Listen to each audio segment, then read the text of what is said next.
Hi, this is Ben from Turn Sounds, and freshly squeezed lemonade is overrated. Welcome to Just Keep Walking. This is a podcast focused on the Walking Dead universe. Today we're talking about episode 5 of The Ones Who Live. My name's Ben, joined by... Isaac, hello. See what I mean? Yeah, you were saying you don't like your intro. Yeah, I need every single episode of you listen to Isaac, hello. So, wickety, what's up? It is a little bit Kevin from Home Alone, hello. Yeah. Same sort of tone. Okay. Anyways, Yeah. spoilers ahead, obviously. So if you haven't seen the episode, go watch it first. But what did you think, Isaac? Did you say what it was called already? I didn't even think look it's at called what it's called. What's it called? Become? Oh, there you go. Okay, so last week was what we become. There we go. Which is, got to put it in the name of Michonne's last episode in the actual show. And the first 3 episodes of this series were Years Gone By, which is similar to Days Gone By, which is the first episode of the original show. There you go. There you go. You're very courteous, Ben, that you asked me first, but this time I'd like to hear yours. Okay. What did you reckon? Yeah, I really enjoyed it. Maybe my favorite so far Ooh. of them all. Yeah. I was confused. I was so confused about so many different things. Yeah, right. What were you confused about? Mostly the Jadis arc ending at the end of it. Yeah. Well, if you want to talk about that later on. Oh, yeah, sure. All right, we'll come back to it. But yeah, overall, any other thoughts from you? Liked it. They've got great chemistry. Them meeting those people on the road, in the bushes or whatever. Just their takedown things and just like how they're a no nonsense, couple. They riff so well off one another, and even when they're doing their like witty put downs or whatever, it's just, and she takes the ramen noodles back and everything. It's like, it's fun. Yeah, nice. Were there any other key sort of Satrazemus episodes that you'd be able to? Ooh, as in just in general, ones he's directed, or like memorable ones, which it's like, this episode that was really good was directed. Definitely, the Look at the Flowers one. Oh, yeah, that was his first episode, which sort of was a very big one. He did the one in the cave. Which one? 10. That's so. Like where they're like crawling through the cave for the whole episode. That was a pretty good one. Where bro gets stuck. Yeah. Or dude. It. What did you say, dude? Yeah. Should know his name. Yeah, there's a few others that they're not coming to me right off the top of my head. I think. Oh no, I'm getting mixed up now. Okay. But anyway, he's done a bunch. Yeah, no, it was the one of Tara at Oceanside. That's not necessarily the one you put at the top of the list. But yeah. No, enjoyable. I think that I was concerned the whole time that this is how we see Gabriel die. Yeah, sure. And I wasn't prepared for that. So yeah. No, I'm glad they didn't go that way. I mean, I was hoping he would meet up with Rick and Michonne from the tease at the start, but what can you do? It'd be a bit weird if he got the first reunion. Yeah, I suppose. Well, because what was his purpose then in the arc? To have that whole thing with Jadis and... Yeah. Because they were a thing for a few episodes at least. I don't remember it. Yeah, fair enough. It was pretty brief. Okay. So it makes sense that he's like a part of her arc. And even... I can't remember why she said it or what she was talking about, but she said like her full name. She was like something like General Jadis Stokes. Yeah. And Stokes is his last name, so she's like taken on that to some extent. All this stuff, it's crazy.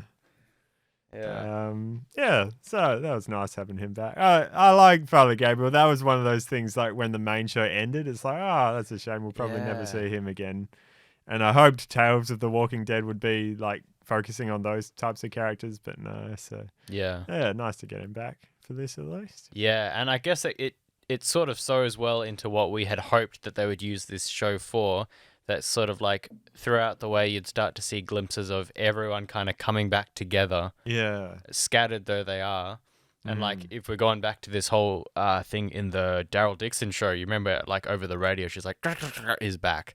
Like, who's back? Yeah. Who's back? So, yeah. Wait, what? Where are you going with that? Like, So it was Carol on the radio, Yeah. right? And she said that so-and-so's back, but we don't get to find out who's returned. Yeah. And we were speculating like, oh, maybe she's talking about Negan or Heath or So you think she's talking about Jadis? Is that what you mean? No, like Rick and Michonne type thing. Oh, okay. Yeah. Yeah. Well, hopefully. I suppose. But then it doesn't really make sense in the grander scheme, like, yeah, where the timeline all kind of fits with, like, Daryl in France and everything. So, yeah, I don't know where I'm going with that. Yeah, fair enough. And yeah, the tricky thing with that is like, there's only one episode left, and they've already set up so much with the CRM. So either they're gonna do another season 2, and in which case it's like, oh, okay, fair enough. I would have liked it to be nicely wrapped up, but that wasn't the last episode. One more episode after this. Yeah. Okay. But like, yeah, they really can't tie it all together and do a return to Alexandria in one episode left. If it's like an hour and 20 episode, yeah, maybe. Because this is on Stan, right? This is like, and wherever they're getting in the US, I don't even know if they have Stan or whatever. But I don't think is it airing to TV? Do you know? Yeah, I think so. Because even TVs have like specials or whatever. Yeah, they do that for Walking Dead once in a while, extended episode. Yeah. Yeah, maybe, but like I guess the other side of it is then just the marketing and all that of if you tie this up too much, then you're gonna lose people from the other spin-off shows. So my feeling is that they wouldn't tie this up too much. It feels like it's still working towards some sort of maybe bigger finale, but I know we're kind of like veering away from like the episode now, but like, are they a little bit blind then to like the whole Walking Dead fatigue that seems to be going around with like, you know, this game we talked about that you were playing? Yeah, Destinies. But then also like, so all of these new shows, I don't know how well the Daryl Dixon one did. I don't know about, what was the one we watched before that? Dead City. Like, you know, so... Yeah. And, like, even Andrew Lincoln himself, like, wasn't the whole reason he walked away from Walking Dead was, like, he wanted to spend more time with his family and everything, so... Yeah.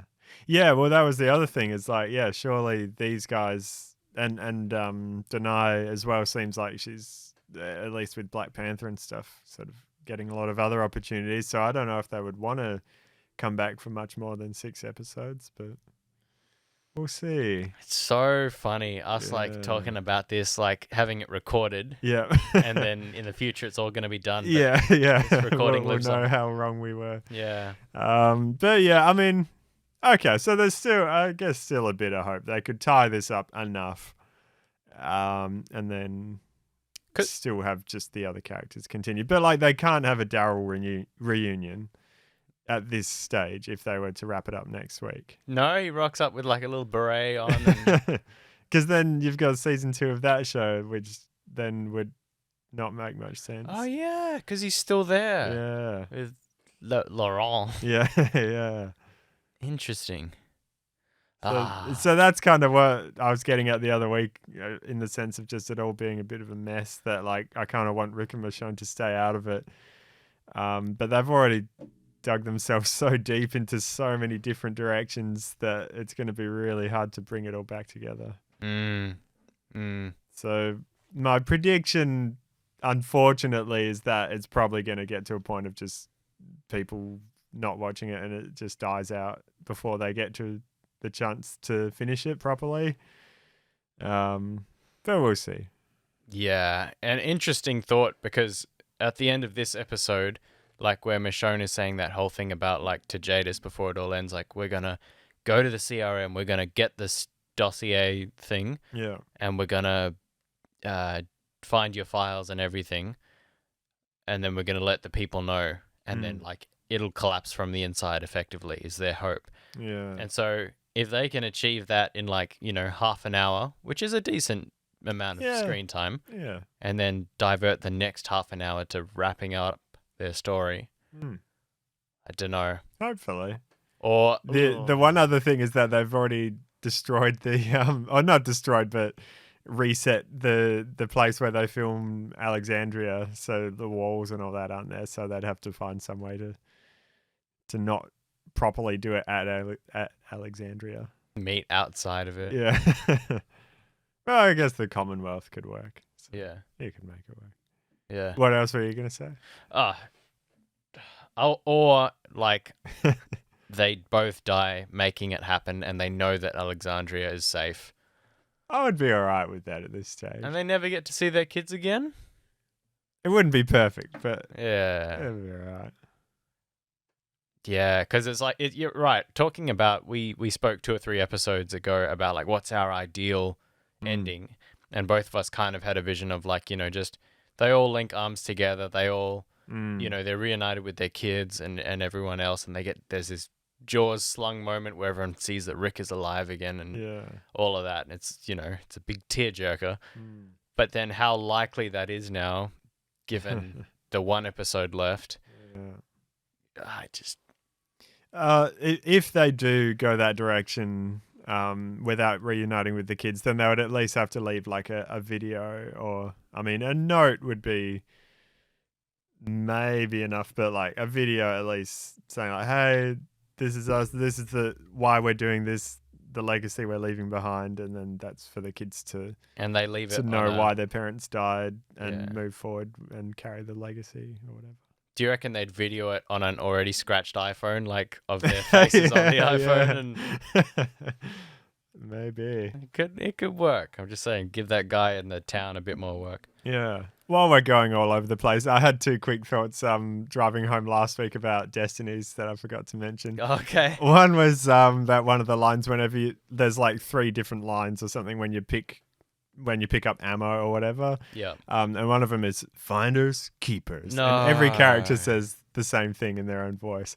But the funniest thing is that even when you're in your own base, they still say that. So like you'll walk up to someone else's tent and pick up some ammo and finders, keepers.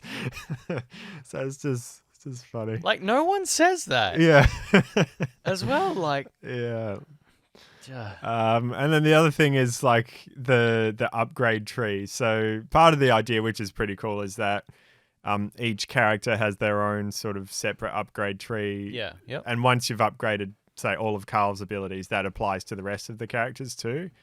But as soon as for example, if Carl is like he's really good with a hatchet or something, it's not a good example, but then as soon as you've sort of upgraded his tree, then every other character has good hatchet abilities as well. Oh, so it's not just base stats like stamina or life essence or whatever. Yeah, that might be part of it, but I don't think so. Okay. But then when that character dies, you don't have the opportunity to upgrade their tree anymore. So that's kind of cool in the fact that the choices affect the gameplay a little bit. But the problem is that it's when you're probably about 20% of the way into the game, if you've been diligent of picking up the points that unlock the abilities, you unlock the entire skill tree by the time you're, like 20, 30% into the game. And so the rest of the game, it's like, well, I've got everything now. There's nothing else to achieve. I am very curious to see this game. You got to come over sometime. I'll boot it up. I'm still laughing about the cutscenes and stuff like that being still shots of random expressions. It's pretty good. Anyways. All right. I have a bunch of notes on this episode. Cool, go for it. Beginning with the loudest footsteps we've ever heard in the show. So you got not yet revealed Gabriel walking through the leaves is like crunch, crunch, crunch, like superimposed. Yeah. Like I often think to myself, because I've been doing a fair bit of like just mucking around with sound effects and sound design and things. How you superimpose different things, and a lot of the time it's not even the real sound effect that's being laid over the top. Sure. But yeah, like why did it need to be so loud? I wondered to myself. Like you've got the sounds of the walkers in the background and everything, like that general ambience that they always started off with. And then, just the loudest footsteps we've ever heard. Yeah, right. I didn't notice it, so I can't comment too much. If I remember, I'll just play you that bit. Yeah, totally. That being said, though, then you've got later in the episode ninja zombies again who have been silent footsteps, apparently. So Very Where inconsistent. Sneaking up on the group of survivors. Yeah. And that was the point where you said they're not very good at surviving, are they? They're pretty useless, aren't they? I wrote it down in your quote. Yeah. Which is very true. They just like, oh, okay, well, there's walkers there. They just walk into them and get eaten. Yeah, well, like it was the second time as well. So the first time they've like pulled these guns on Michonne and Rick and everything, and it's suddenly tense, like, And then mid-sentence, like I've always said, if somebody's got a gun on you and they start a sentence, that shows you that they have the intent of finishing a sentence. So if you're going to make your move, make it mid-sentence. Don't, you know? Yeah. And that's exactly what Rick and Michonne did. They like disarmed them quickly, bonked them on the head, and they're like twice in a row. Yeah, and then the second time it just happens straight away again. You're like, what are they even doing? How have they survived 20 years or however long it's been? No idea. No idea. I'm still really liking the opening title music. Cool. Yeah, more and more. It's because I've listened to the music from the finale a lot. And yeah, it holds a special place in the back of my head, and then hearing it, it's like, oh yeah, this is nice. We're back into the actual Walking Dead again. It just feels right. I'll need to give it a re-listen because I don't make that connection. I thought that the ending sort of track, was that the extended one where we see like Daryl riding away on his bike and everything? There's that when Daryl rides away from his bike, then it fades to black, and then you get the Rick and Michonne montage. And then that's this music. Okay. Yeah. Gotcha. Okay, because I was trying to make that connection because I thought I think I brought this up when they first reunite after the helicopter crash, and she's gonna, kill him, and then she sees him. Yeah. There's kind of like some kind of I wonder if you could insert this in the background. Well, it's the same tune. Okay. But and same with Daryl riding away. Even that's the same tune, but played with like a different instrument. So sort of like a choir backing, almost like yeah. So yes, you're right. Okay. I love a good looting montage. I've always said that. Yeah, definitely. So even just, I think it was like not even 2 minutes or something of just a nice song playing, like just sort of saying all about how love is great, and the time we spend together, even though it's going to fade away to nothing, it's great while it lasts, sort of thing. And it's like, couldn't be more true. Them finding like noodles and just like looting and just having fun driving on the road and stuff. It's like, it's a really relaxing beat, I think, for us to feel before the more serious stuff starts to happen. Definitely. So I wrote down, slice of life. It feels like you're just watching the day-to-day stuff, and I love having that sort of thing in there. I guess like every episode it would be a bit boring, but they could do it a bit more often. They could. Yeah. It'd make the good times feel more precious, I think. Sure. Yeah. But that's in any sort of apocalypse movies, like what's it called? I Am Legend. There's like a whole bunch at the start where he's got the map of the apartment buildings in the city, and he's working his way through one by one every day, and has his system and checking the rooms, finding food. Like it's just cool to watch. Yeah. It puts you into the world, and you imagine like, oh, that's probably what I would do. Yeah. So I really enjoy that sort of stuff. Big time. Big time. We see during that the cabin that they stay at, not the second time, but like they find like a lodging key, and so they're, we found a place to stay for the night. Michonne comments on those, like all of those decorative name plates that Michonne was never one of the names. Neither was Isaac. Not ever. Really? Could never find an Isaac. Way. Yeah. That's very surprising. Don't get me one. Like I'm past the age where I want a pencil case with my name on it, but yeah, interesting. So I can relate, Michonne. I thought Isaac was a fairly common name, but I would have thought so. Yeah. Interesting. Yeah, there'd be a million Ben tags everywhere. Probably. Yeah. Probably not even anything intentional, but kind of when they were looking at the jewelry. Yeah. And when Rick picked up the bracelet, it made me flash back to it's like the second episode of the show when Andrea is like getting the bracelet off the shelf, and Member talks to Rick about like, is this stealing? And he's like, no, I think it's all right, because he's a cop, and she's like, taking the thing off the shelf in front of him. So, yeah, I don't know if you remember that. No. You remember very specific things. I thought you might have from season 1. Sorry to disappoint, but no. Yeah. It's getting longer and longer since I've watched like early seasons, so. Yeah. As long as you never forget God Julia. No. That's what's important. Not ever. What's your next note? I'm actually very impressed by this one. I'd like to know behind the scenes, and it would be a weird one to ask, but if we're ever, again, chatting to some kind of production team, maybe even costuming, if you can get costuming on the line, that'd be good. Yeah, okay. With Rick's stump, and he's got like this fake like fist that fits over the top, I've definitely seen it be the case with Aaron's apparatus, where like when he's got that golden hand on, you see his arms walking and the golden hand is a bit like lower down because obviously it's sitting over the top of his actual hand. Obviously this is just like a smaller fist that's not going to fit inside of, the actor's actual hand. And so in the past you would have expected it to sit a bit lower, but both his arms are swinging at the exact same height. Yeah. Which kind of made me wonder whether in those shots where it's very deliberate, like he was doing like a walk through the forest and we see him walking from the back, and his arms are swinging and they're the exact same height. And it made me wonder, like, I wonder if he's got like a glove on the other hand or whatever, and he's just holding it a bit lower down to like even them out a bit more. Oh, wow. Like just for that shot or whatever. Couldn't his missing hand be his actual hand in like a, kind of like a boxing glove where it like forces it into that fist position, but it's still his hand in there with just like a thin layer of rubber or whatever around it? Potentially. That could be how they... Again, I'd like to know if we can ask. It seems way smaller than an actual closed fist, so... Yeah, okay. Because it's got like a knife attachment on it as well, so... Yeah, I'm curious. And this is to say that I appreciate the attention to detail, like whatever it is that they chose to do. Yeah. Even when he takes it off and you get to see his like bandaged up stump again. Sure, definitely. It's just like such a small detail, but makes it feel so much more real. Yeah. No, I agree. Yeah. And even though 1 or 2 points where it was just the stump and you just don't question it, it looks really good. So yeah. Nice callback with the toothpaste as well, because that was when they first got together.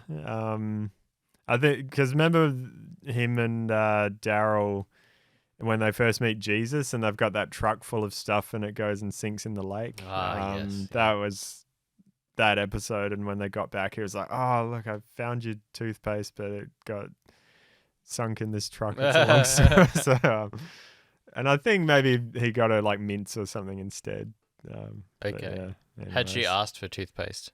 Yeah, I'm having trouble remembering exactly what it was, but at least it's like implied that was... Oh no, she does say it at the start of the episode, like, oh, make sure you look out for some toothpaste, and she says whatever the flavor was they mentioned here. So yeah, nice. I feel like that's a luxury that's like, sure, it'd be wonderful to have in the apocalypse, but when you haven't been brushing your teeth for years already, you don't want to just suddenly start brushing your teeth and then have that whole thing happen all over again of, oh, I've got really bad breath. And just kind of leave it be, maybe. I don't know. Maybe to save this for Anthony's frontal lobe, but I'm curious about that because there's a lot of like Africans and stuff have really good teeth. Yeah. And they live in places where they probably wouldn't have access to many hygiene products. So it's very interesting that then like British people have terrible teeth and they seem to have all the options, but okay, interesting. I'll bet it's got something to do with salt and sugar in the diet that we have. That would make sense, actually. Yeah, probably. My next note is for quite a bit later on in the episode. Oh, yeah. Is there any others closer to? Oh, yeah. I liked the whole situation of them saving the people and then like getting the gun pulled and the whole thing worked well. There was just a little bit of dialogue that I thought was a little bit janky. It was... I peed myself. No, that was all right. It was when the guy was saying like, oh, why would you look out for anyone other than yourself? Yeah. It seemed like it like really heavy, tell us why, moral lesson sort of thing. Yeah, I don't know. That just stood out to me. But no, I like the whole scene.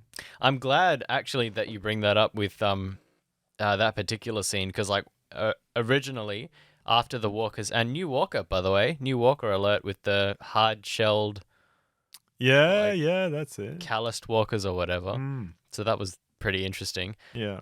But once that small group gets saved, pretty much in the past it would have been like, where are you headed? Like, and do the whole, how many people have you killed type thing. But the fact that they just say, all right, see ya, like, and then just go off to walk on their own way. Yeah. It's like, yeah, we don't need to rescue any more people or form these big groups together anymore. Like, we're fine by ourselves. Like, sure. So. Yeah. That's a nice change. Yeah. I'm remembering it now they were saying like, mate, just promise that you're not going to pull this sort of thing on someone else. Yeah. And like, I would have preferred if his response was more chill, like, because everyone knows, like, they're just nice people. That's why they're asking this. And so just say like, oh yeah, whatever. Like, I don't know, something more low key, but to go out of your way to say in a really obvious way, like, what? Why would you care about someone else's survival other than your own? Like, what? It just felt a bit over the top. I was hoping that whole promise that they made was going to be called to later on in the episode when we see them again. Because Jadis doesn't say, I'm being chased by these two individuals. She just says, help me. And so when they find out that it's Rick and Michonne, be like, we promised or whatever like that. Sure. Cheesy though it would have been. Yeah. It may have actually been one of those, you do a good thing and then it comes back to you type thing. Sure. I thought they were going to run into Gabriel, but... Not to be. There we go. Yeah, I liked your sigh every time it came up with a title 3 years ago. You're like, I didn't mind the flashbacks. I quite liked them, but it was still funny. Again, like we see Jadis with... Oh, maybe her haircut's the same in this one, but she's very clearly in different gear, and it's like seems to be a different sort of time of the year, and everything like that. So it's like we get it that it's a time that's not now. It doesn't really need to be 3 years. I like because it went 3, 2, 1, so it was showing that these are all separate conversations happening 1 year apart. Yeah. Do you suppose they could have done that with some dialogue though, being like, last year when you sat here and said this and, you were wearing the same shirt back then, like, do you have any other clothes or like some kind of quip like that, like... Yeah, maybe. I don't know. That being said, you were confused the other week of the flashback when like she had the long hair and everything. It was very obvious. Because that did say, didn't it? Yeah, it did. It said it and she had long hair and you were still confused. Yeah. I'm silly like that. Aren't we all? Yeah, no, that's fair. I do agree with you. The subtle approach is usually the way to go. Because with her, she has a line where she says to Rick and Michonne, like, when she wakes them up in the bed and everything, and she says, like, I wasn't going to kill you in your sleep because I left something unsaid with someone else. And I really thought she was alluding to the fact that she had like killed Gabriel. Like that we're gonna find that out. That would have made sense actually. Hey. So again, now that's just something she was alluding to that we won't know what that was about. Do you know? Yeah. I'd have to think about that more. Yeah, I got to rewatch it, see what she said, because I was a bit confused when she was saying it. I don't like that sort of stuff as well, where it's like talking around the subject too much. There was someone, and I didn't say something. It's like, what are you talking about? Yeah, I don't know. Yeah, I think I get what you're talking about there. I'm losing my thread. I was just holding on to it. With Gabriel, it implied that she killed him. Oh no, because like right at the end, right when Rick says not Michonne, Jadis has been bit on the neck, and Rick, they're having that whole conversation. She has the longest ever death scene, and Rick says like, you were keeping us alive or whatever. Yeah. Like, bro, like 20 minutes ago, she tried to shoot you while you're in the bed. Like, you've literally got a gaping wound on your forehead from a bullet she shot at you. Ay. Yeah. So that was the bit that left me so confused because she like smiles in an annoying way. Like, see, now do you understand the whole picture type thing? Like, you were about to be included in the plan. And you would have seen what's going on behind the curtain type thing. And and then like, yeah, because she's been bitten and she has the whole, like, I guess like I'm trying to piece it together, like some kind of a realization about like, oh, I'm remembering that chat I had with Gabriel where I could have shot him, but he really showed me that that's not who I am. And so now I'm going to tell you where the files are hidden in my room. Duh, of course they were always in my room. Yeah. I just didn't get it. I mean, the room part, like she said which base it was at, because I guess there could have been any number of places, and she said which drawer and all that, so fair enough. Okay. But yeah, like, I get maybe there were a few points where they were shooting at each other and it was just a matter of survival. But like she tied them to the bed and then like shot them point blank. It's yeah, not really many ways to interpret that. And so like Rick has got both his arms behind his back. Keep in mind he doesn't have wrists plural anymore. So like, what were you? Yeah. I don't know. Yeah, no, I do agree with that in the sense of like, yeah, I was keeping you alive, even though I just tried to kill you 20 minutes ago. Yeah, and on a few different occasions as well. Yeah. And then she has that whole thing where she's like, my next note, so who's going to die today, pretty much? Like, what's your choice? Who's like, are you going to step forward and die? Or are you going to let me die? Are you going to let me be eaten by walkers and then you're doomed anyway because they'll find all of the files or whatever? And she does that kind of fake step out and she's gonna let walkers eat her. And then Michonne, empties the clip and everything. And so the whole thing is just leaving me so confused about what she actually wants. Yeah, sure. And I feel like maybe this could have been illustrated better with us actually seeing what the CRM does that's positive. Yeah. Because she, like, a whole lot of it seems to revolve around her, like, really believing in the mission of what the CRM is doing, and maybe we'll get there next week or something. But it's really hard for us to connect with, right, as an audience, because we don't really see them doing much good stuff for the world. Which is that's the perspective of Rick and Michonne, right? They don't know, and so I guess us being in the same sort of know that they are in, we don't get to see any behind the scenes of the CRM, like in other sort of cut to Beale talking to someone else or whatever. So, yeah, I think you're right there. Just hard to connect with, but maybe in hindsight, maybe after next week we'll understand it better, hopefully. But I also like, just to that question again. So who is it? Yeah. Who's it going to be who dies today? I don't know about you, but in my mind, it never once flashed as a possibility like, oh, Rick and Michonne could die. And so it's this thing I keep going back to about you like fake the threat of peril or death where, in real life, it absolutely could happen at any time, right? Yeah. But us watching a story, if suddenly they died then and there and were shot, we'd be like, what a terrible story. Why did I waste my time, know? So for them to put that out as an option, which we would never buy, sure, it just doesn't feel like it feels like a silly character moment or a silly bit of writing in a way. Yeah. Because it's not believable. I didn't mind it too much. As long as it's something that makes sense within the world, even if us as the audience know they're not actually going to die. I suppose, but it feels fake to me, like not even a possibility. Right. Okay. Which now that you say that, I guess it's not even a possibility in their minds. Rick thinks all the time, "No, we got this. Nothing bad's going to happen." We can do anything. Exactly. Yeah. Followed by Michonne fake talking to Rick, like really loudly, like, "She's right. We should listen to," like, like you're clearly not talking to Rick. Yeah. Yeah. Oh, I don't know. Yeah, it was a little bit over the top. Yeah. I liked Gabriel's line of because he like tells her that the walls of Alexandria have been taken down, they're starving, they need food. Yeah. And she isn't going to give him any, and so then when she says, "I'll see you next year," and he says, "If I'm alive." Yeah. I like that as a little dig of like, well, you could.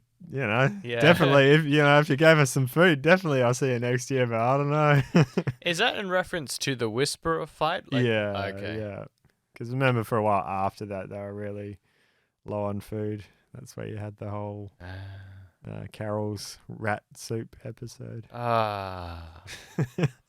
And think, if Jadis had just given them some supplies, we wouldn't have that episode. Would have spared the whole episode. All that drywall. Yeah.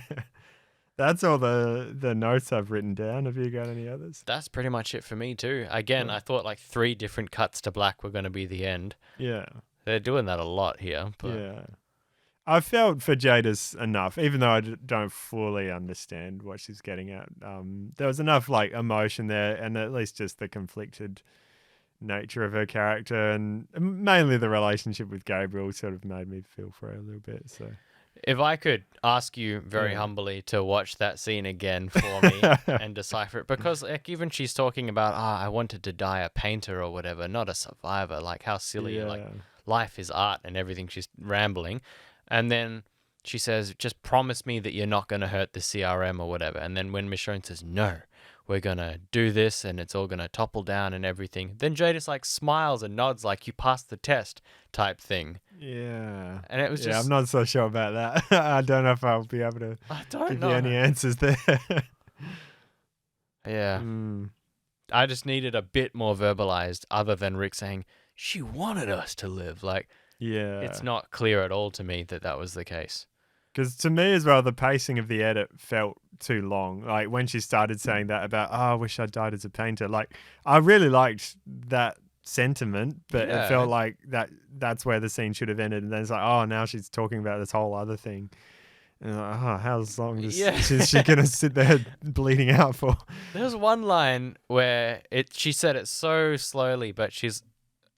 paraphrasing or something, she's like, this is what life is or something. And the Oscar goes to someone else. Yeah. Did you notice a little World Beyond flash in there? No. I think she was killing that girl with the crazy accent. It must have been from season 2, which neither of us have watched. Oh no.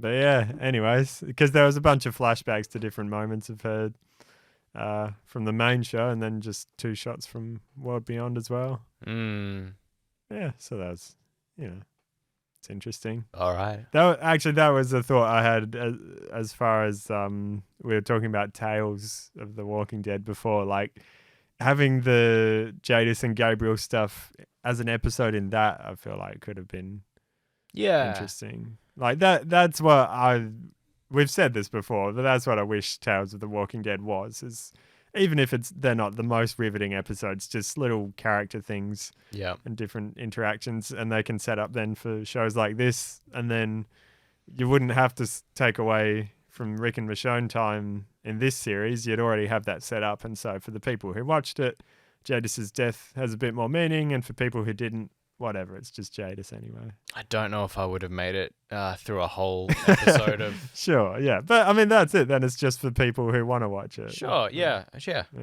Anyway. Yeah, that's pretty much it. So, yeah, now they're, in a way, back where they started with... So now we're headed back to the CRM. And, yeah, we're going to uncover that all in one episode. Let's see. Yeah, very curious to see. Actually, that's part of why I enjoyed this episode quite a lot, is just not having any idea which direction they're going to go with it. I mean, it's pretty obvious, like they've set up this whole summit and everything, so it's obvious that they were going to go back to that, really. But still, it felt like there was a bit of unpredictability throughout the whole episode of which direction they were going to take it. Yeah. And hey, if they get, like, after all this, they'll be able to take a helicopter ride all the way home to Alexandria. So way quicker. Yeah, great. I will say, as a final thought for me, I will feel a little bit cheated, I think, if it comes to the ending of the next episode. What was supposed to be a very limited series, if they say, next season on blah, blah, blah, whatever. Or, like, we get some kind of even hint that another season's been greenlit.